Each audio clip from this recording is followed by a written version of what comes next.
And now we can go ahead and get started. The agenda this time looks strangely like it has for the last several times. Partly that's because there has been really not a lot of new information that has been in my eyesight lately. So I just want to go through what I've got here, and then we can have a discussion or two at the end. Okay. The first information news from LibLime, I just heard from Patrick about basically everything right now is being focused on the Code Fusion project. And in a little while, Ben will give us an update on the Code Fusion meeting that took place earlier this week that I missed, unfortunately. But I wanted to let you know that the documentation continues to be updated on an ongoing basis as either enhancements are added or features are fixed, and which require changes to the documentation. September 21st is the newest date, or the most recent date that I found in the documentation, so that is there. I did also check through the release notes, and I did not see anything for fixes or new features or anything else in the release notes beyond 5.19.21. So I'm somewhat positive in saying that that is the newest version at this point. The version of the software that we're calling 5.20 is getting close to being completed in terms of the Code Fusion. The information that I've been sharing with you all along has focused on a couple of things that we have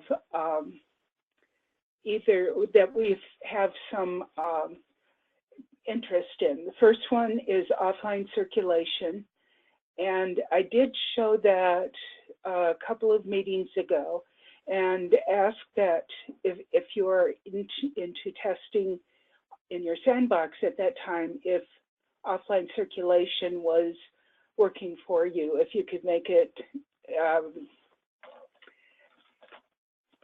do what it was supposed to do. It is in the description of offline circ is in the documentation. So if there is, if you're trying to start working with the offline circ, just to test it, make sure that it's going to work for you. It is something that is documented and you can look it up.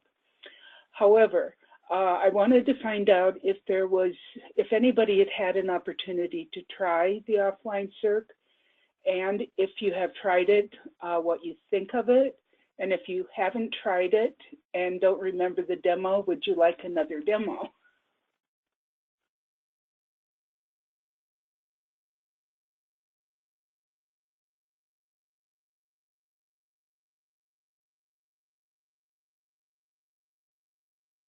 Okay, I have can I please get another demo? So we will do that. I'm going to start from the staff home to show you the path to get to it. Normally at your circulation terminals, you will probably have your checkout box open, your checkout window open. That's about the same way that we start with circulation. Okay, let's go to the circulation homepage, and you will see that offline circulation is again in the menu and is an option. Okay, I'm going to click on this just to show you what this screen looks like. Since I already have offline circulation set up, it detects the extension and it is configured so that it is usable. The rest of the screen here shows queued checkouts, and presently I have nothing there. the last time that I demoed this, I deleted the extension and then reinstalled it and ran into some difficulty. And I'm not going to do that again today. But if you do not have the extension already added to Firefox, and presently it is just Firefox that has this extension, there will be a message in the top gray area that will say, you need the extension, you can get it here. And then the link will take you to the download site and you can download the extension. It basically installs itself, and once it gets installed, you will see, if hopefully you can see in the upper right-hand corner, there is this B. That B means that backup mode extension is there, and in order to get started with backup, all you need to do is click on that B. If you notice that your circulation commands or your circulation transactions are not getting entered into the system, and it looks like you can't search or anything else, all you need to do is what I did, click on that B. It will then prompt you for a patron barcode. So I'll enter a patron barcode. And after you click go, it's going to switch to ask for item barcodes. So at this point, you can enter item barcodes.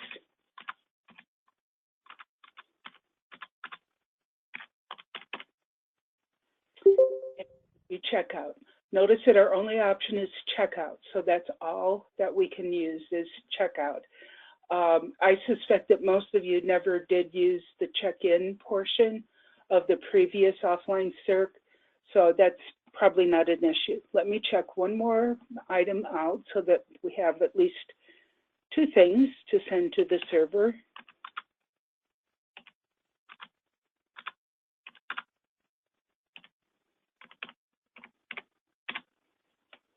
Okay. After somebody notices that the system is back up, that you can search again, that it appears that you can do cataloging or serials or whatever else you might be attempting, you can then close down your offline circulation by clicking on Done. It will tell you exactly what is in the file. So right now I only have 2 items. If you do more circulation during the downtime than what I've done right here, you'll get a whole list of that. You can do a couple of things now. If you want to manually do the transactions, you could do that. But the way that you probably will want to work on that or work with this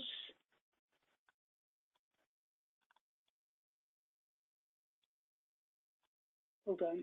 I'm trying to move windows around so I can see the whole page.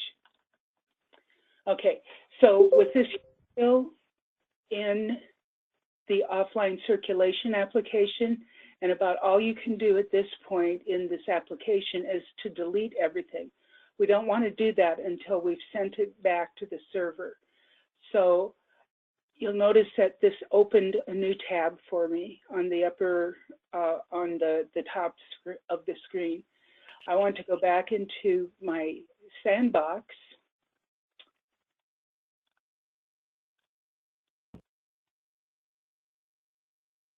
And I'm just going to click on offline circulation again. And now it detects that there are transactions that can be, that are ready to import into the system. Once you get this, you can go click on the import. It will tell you that everything has been synced up, and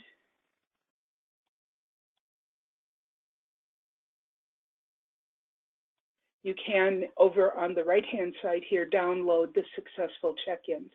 So if you want to have a record for checking later to make sure that the transactions really did get done, then that is something that would be useful to have. If you're completed with it, what I noticed here is that this didn't work this way last time, but it automatically cleared out the transactions from the queue. So what you will then do is either click on the Done Clear All or the Download. I'm going to tell it to clear all so that my backup temporary file is now back at 0.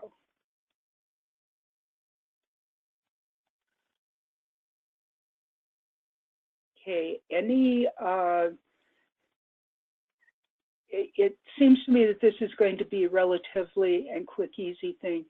After you go back up into, after you go back into your sandbox or production system, after using offline circ, I would recommend closing down the backup after, or the result of clicking on that B, so that you don't have too many windows to choose from.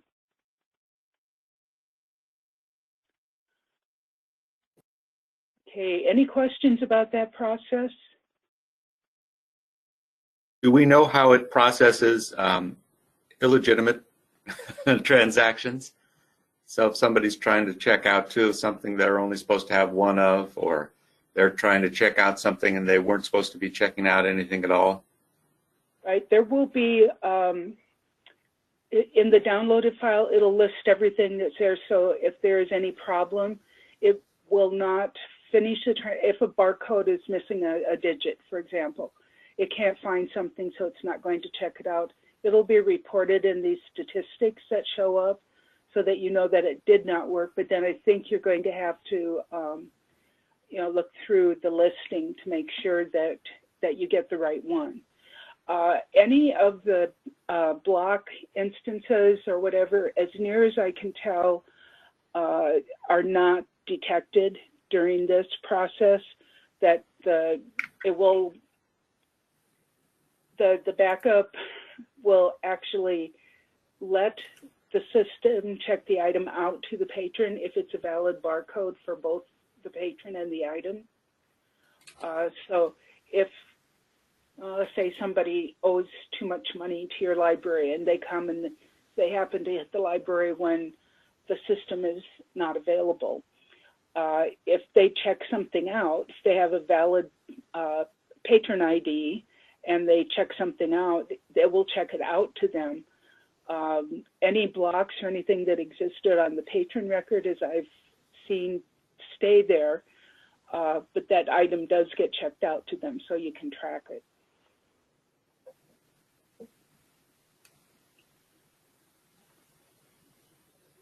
It isn't a full-fledged immediately check the status of a patron database, but it is a way to keep track of who has what at the point of time that the system went down. But there's no way then to, from this point, click on the patron and see that everything happened that was supposed to happen. How do we know? how can we take a look at what happened on the patron side? Okay, the patron that I used was 1001.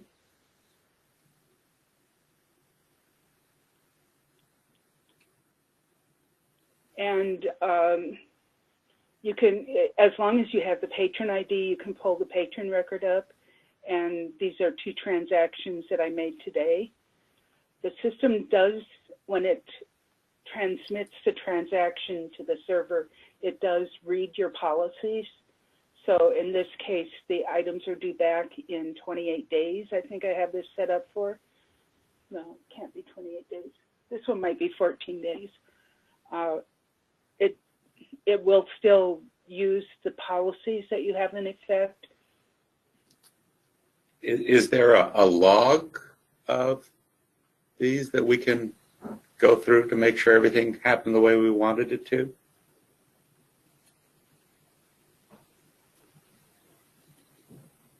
That's a good question. And obviously, I don't know the answer to that. I know that when you are in the offline circ part, if you don't clear your file, those transactions disappear.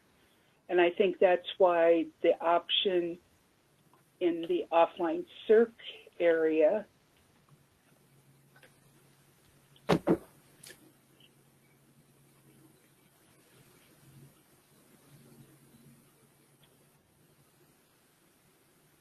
gives you the option to download the file that was just processed. So on your PC, it doesn't save it. It should be in the circulation logs or in the events, whichever way you look at it, at the logs. And then you would have to have, you know, the barcode, either the patron barcode or the item barcode you would want to check. Okay, thanks. Mm-hmm. I know it's not perfect, Stephen, but it does at least let you get people, allow people to check out materials while the system may be down. Yeah, absolutely. Any other questions? Hi, Becky, it's Ben. Mm-hmm. Does it record the time of the transaction and then loads that time into Koa, or is it just, does it record the checkout time as instantaneous to when it's loaded into the system? I would guess that let's see, I've looked at that file before, and I believe in the file itself, it's actually just the barcodes that show up in the file. So it would represent the times as the time it is uploaded into the system. Thanks. If I find out something different, I'll let you know. But I think that's the way that it's working, because the times for that patron seem to be after I had done the backup.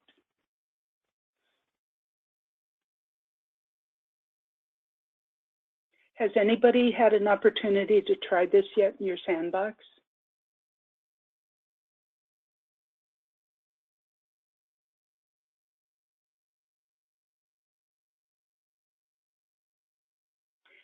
Okay, this is one thing that I would suggest that you want to definitely try out before you go to production, to make sure, first of all, that you understand the process and that you can teach your student helpers what to do if the system goes down. It's not a hard process, and it's one that I hope that is not used a lot, but when it's needed, it's a time-sensitive kind of affair, and you would want to have everything identified or set up as quickly as possible.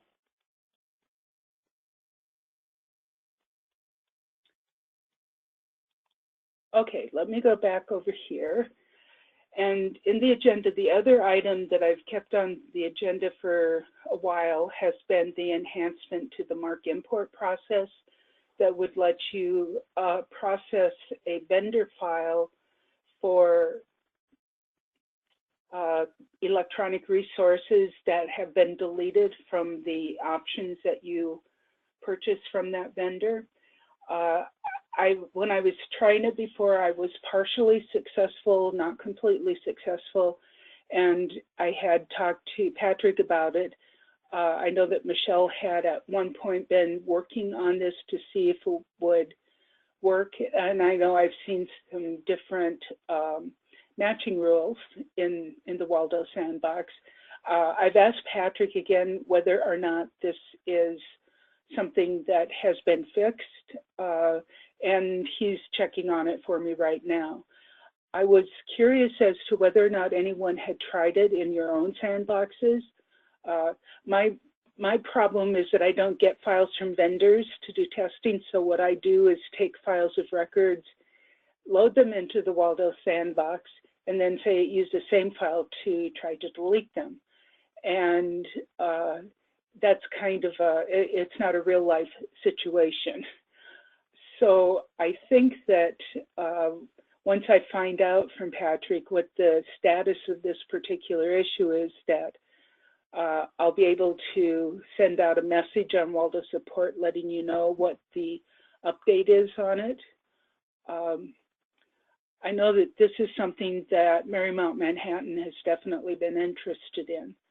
For some reason, well, I know what the reason is. vendors have merged and changed ownership, and what used to be one thing is now another.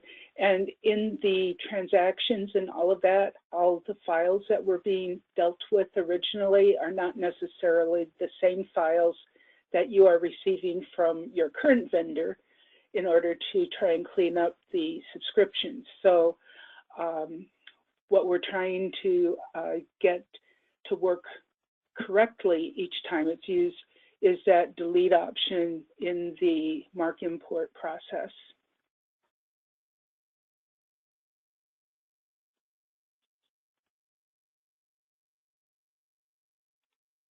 Now, if you do have the option, keep in mind that your sandbox is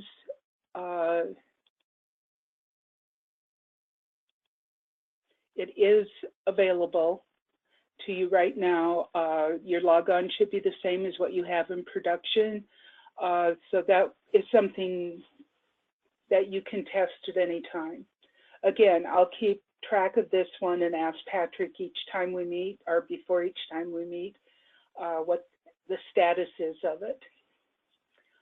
Okay. Ben attended the Code Fusion update meeting that was held earlier this week, and I missed it. So I asked Ben if he would be willing to share his what went on at the meeting. It's probably a better way to put it. Hi. So yeah, Patrick dominated the show for this meeting, and he gave an update as to what LibLime has been doing as far as the Code Fusion work is concerned. He said that, so he's got a game plan for the next few weeks. He says that all their coders, it's all hands on deck as far as doing this work.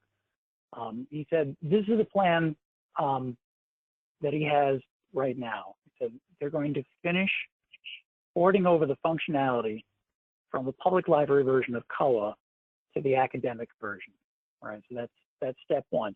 As soon as that's done, they're going to start working on the list of bugs that have been reported for 520, right? So like we've reported the problem with not being able to do any custom code for on bid details because that information just doesn't load. That's in the queue of bugs that are going to they're going to start working on once they've finished porting over the rest of the code that the public libraries are used to using in their version of COA over to the academic version, right? And then the third, when he's done with the bug list, is to start working on the new enhancement requests that were put in by the public libraries. He said at that point, they're going to change the version number from 5.20 to 6. And the target date for the release into the sandboxes is the last week of October or the first week of November. So they're working really hard on this because I'm not sure. I mean, I think this was reported before, but there are libraries who are already live with version 520. So they want to get their stuff fixed as quickly as possible. All right. So he said, yes. I think that the government libraries are also on 520 right now. They are, okay. Yeah. Cool. Yeah, he mentioned a couple of public libraries. I don't know if any of the academics have signed up to make the changeover. I don't know if any of the Waldo libraries have. Not to my knowledge. No, I didn't think so either. I think a couple of libraries, the academics, I think just, the government libraries just signed on and switched over. But I think there are also a couple of libraries at LibLime signed on, newly picked up LibLime COA, and they went live on 520 rather than, the 518 that we have or the academic version of the public library version. Anyway, he says that there shouldn't be substantial additional changes to the discovery layer other than the fixes, of course. What they've been doing is collecting feedback on the changes that they have to the new version of the DL, and they'll review them later on. So what we're looking at as far as the discovery layer is pretty much what is going to be going forward. He said that there will be some small changes to the SQL tables. So our reports are going to be a little bit different, but those changes are focused around holds processing. So the way the holds tables are in there right now, you can expect those to change a bit. Let me see. The changes to the patron's account interface, which is now called My Dashboard. We're interested to learn that those were not purchased by any particular library. So like the public didn't come up with it, we didn't put in for it. This isn't something that the government libraries had put in for. Basically what LibLime did is they hired a consultant to go and look at the interface for 3 of their competitors, right? So they looked at Ex Libris Primo, they looked at Innovative Interfaces Encore, and they looked at another one called company called BiblioCommons, and their product called BiblioCore. And the consultant made recommendations based on reviewing, competitor software to change the way that the patron interface looks. So what they did is they made these basically just to update patron interface and to try and match what some of the other ILSs have been doing. He also said that there hasn't been any user testing of it. Okay. Any questions on anything so far? All right. The last thing is that Patrick wants to talk about the batch item processing. He says right now there are about 3 ways to process large numbers of item records, and he'd like to combine all that functionality into just one tool. He's planning on using the next Code Fusion meeting as a platform to discussing these changes to get some feedback. And I think that's about it. Thank you, Ben. Oh, you're welcome.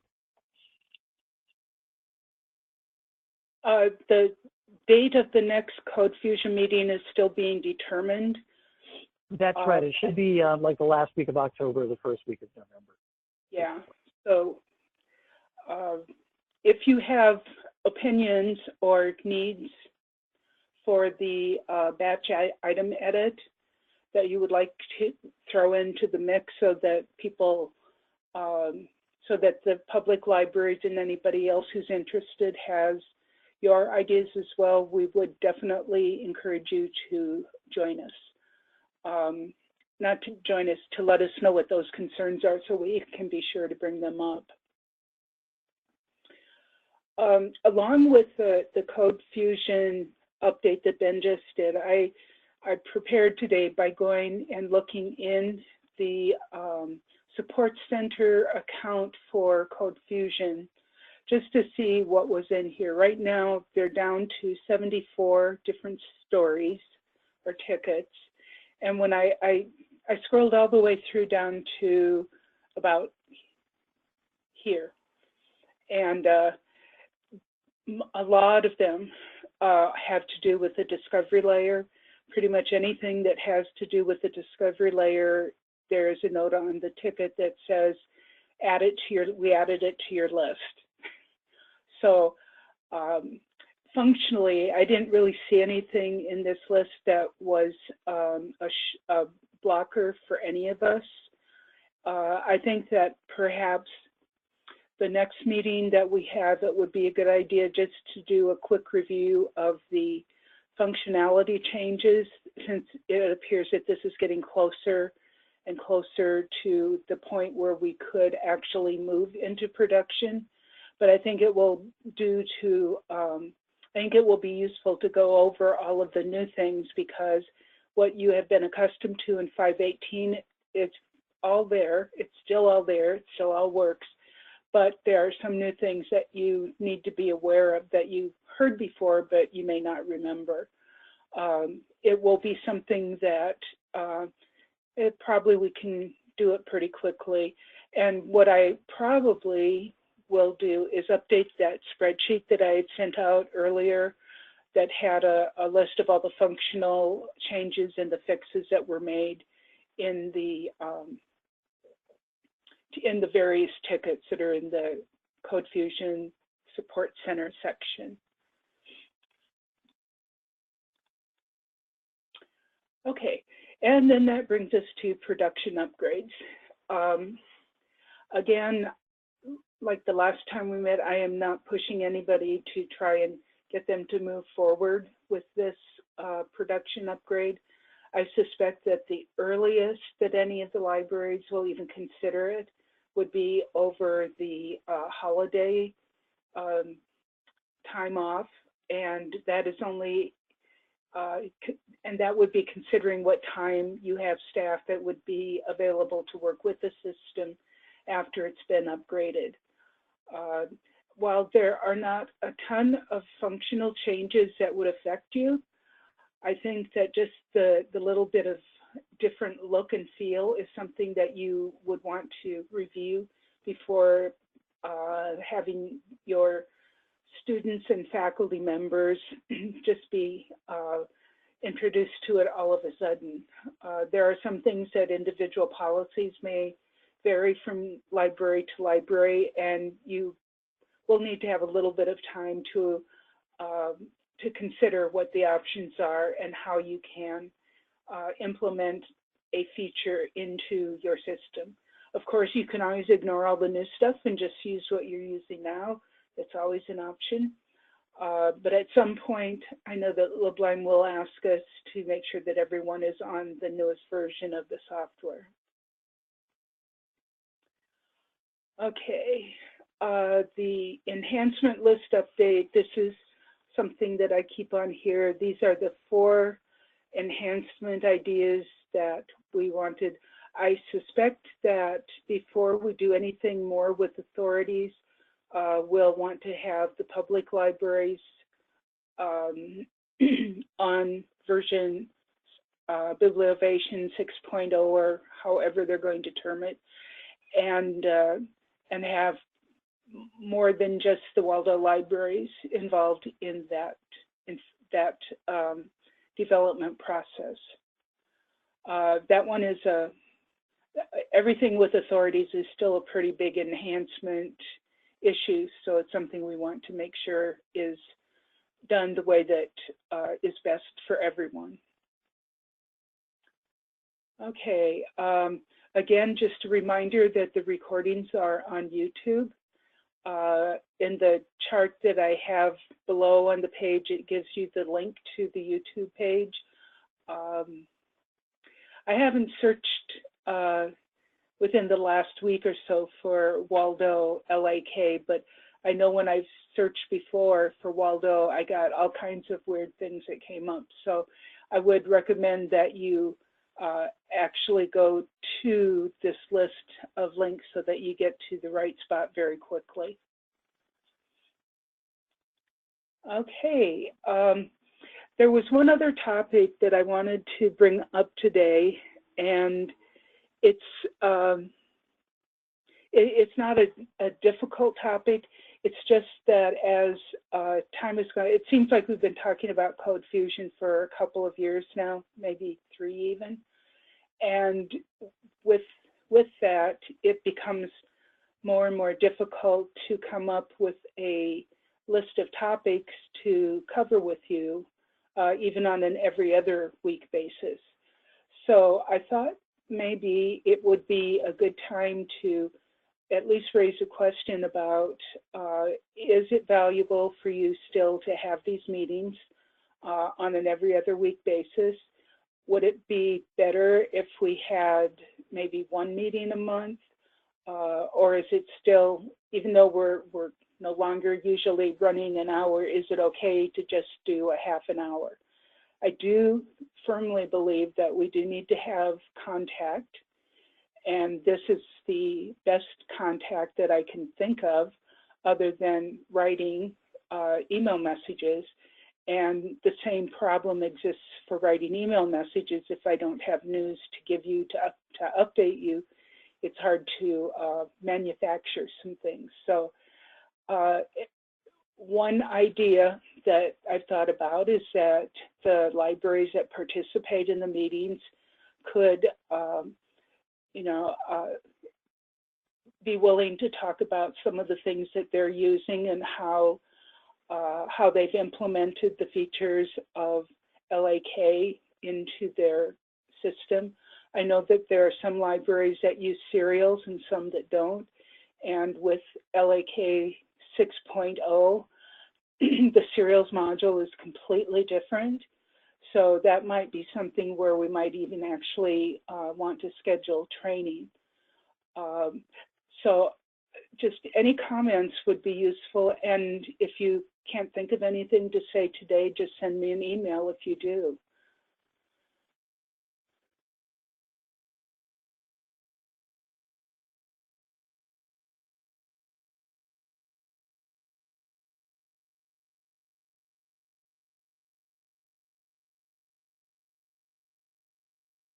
Becky? Yes. Maybe changing it to once every 3 weeks, at least for the time being.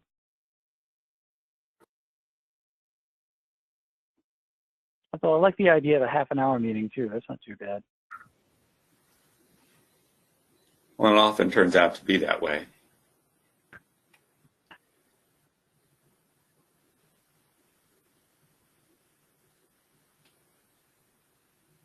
I have to admit I'm a little distracted right now because it's been a while since I looked at the sandbox, and it's certainly looking pretty different from what we've got going on right now.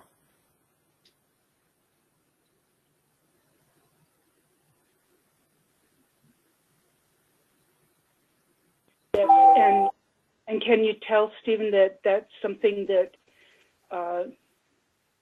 as you think about moving to the new version is something that could end up being a lot of work? Yes, and so I'd certainly like to, have someone tell me, why it looks different, and if that's the way it's going to stay, and are they going to be doing anything to help us adapt from one to the other? I think I know the answer to some of those questions, but I'd still like to have the opportunity to ask them. Sure.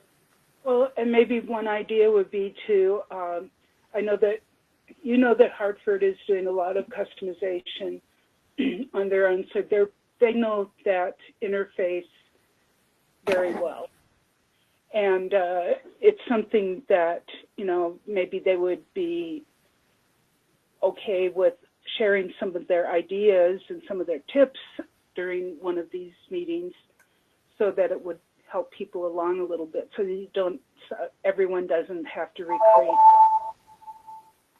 My understanding is that any discovery layer features that you have configured right now should be moving over, but there's a lot of changes in the discovery layer, and that's one area that I think as we get closer to libraries moving forward, we really need to go through that pretty thoroughly to make sure that everyone understands what's in there.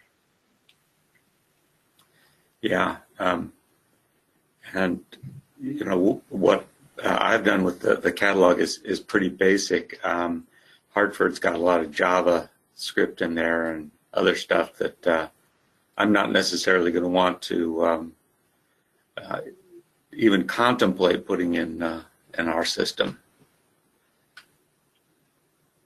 I just kind of want to make it a little more compact so that people can navigate it without having to scroll a lot.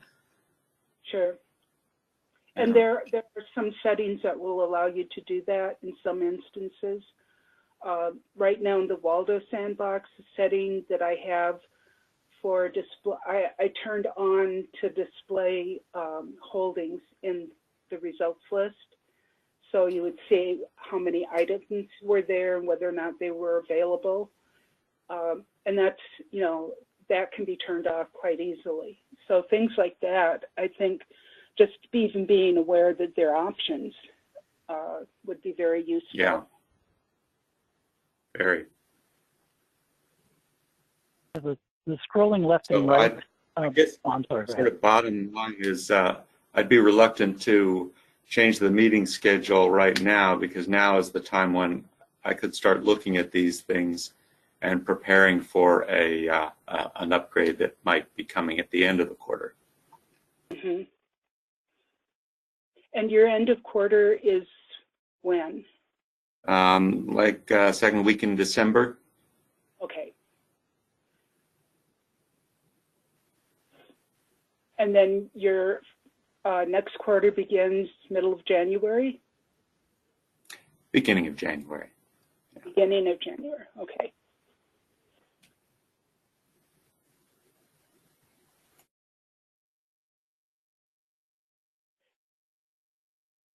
Ben, you were going to say something? Yeah, well, actually, a couple of things. The scrolling left and right in order to get, in order to look at all the item record information is kind of a chore. And also, that configuration shows up on the staff side too. So we're finding it kind of onerous to be able to have to scroll all the way over to the right in order to say, see what the barcode number is or to see what the call number is. So we're gonna have to play around a little bit with that.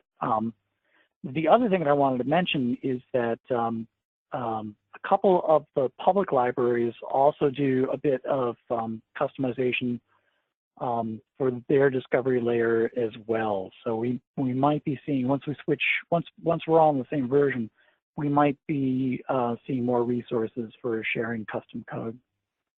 Mm-hmm. Yes, there are some things that weren't included in this that would be nice, like being able, well, in acquisitions, you can identify which columns you want to display, and then you can say what order you want them to be in.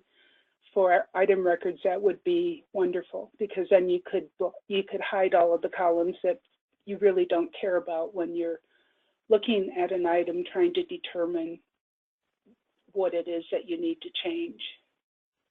There are a lot of item fields that nobody uses.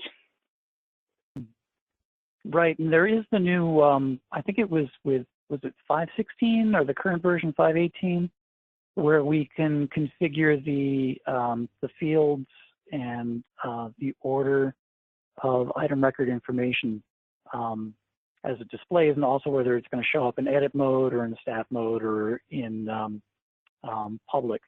But still, I mean, we're finding that we have an awful lot of information that we really need to look at, but unfortunately, the way that it's presented now that every single thing has its own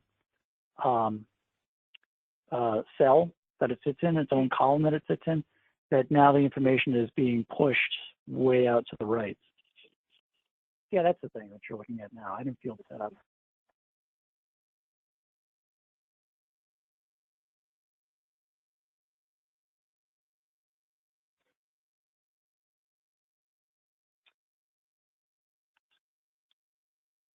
Well, and even with some of the features from 5.16 and 5.18, like the item fields, because the item field setup, and then now with the custom item statuses, it's another area that's something that will probably be worthwhile spending a little bit of time on. There is, Jane did share with a few of us a video that goes over the important changes to the system settings. It's about an hour long, and even though I made it all the way through, I think it's probably more information in one sitting than anyone would want to try and cover at one time. And I don't know, I haven't talked to her about it lately, but I'm going to ask her if she has had any other feedback, and then I'll give her my feedback, which basically is good. It's good information to have. It's just the length of the video that gets to be pretty mind-numbing. If there were little animated cartoons wandering all over the screen, that would be really cute and useful. But then you might miss the information. A lot of the information right now that is in version 5.20, soon to be 6.0, are things that I am taking for granted because I've been working with this for so long. And you all have been working with 5.18 in production. And I think that what I take for granted right now will be new to you. So I'm going to have to put on I work in a library mindset and pretend to be a circulation clerk and other various staff positions to try and look at the software through new eyes rather than through eyes that have seen this as it's been developed.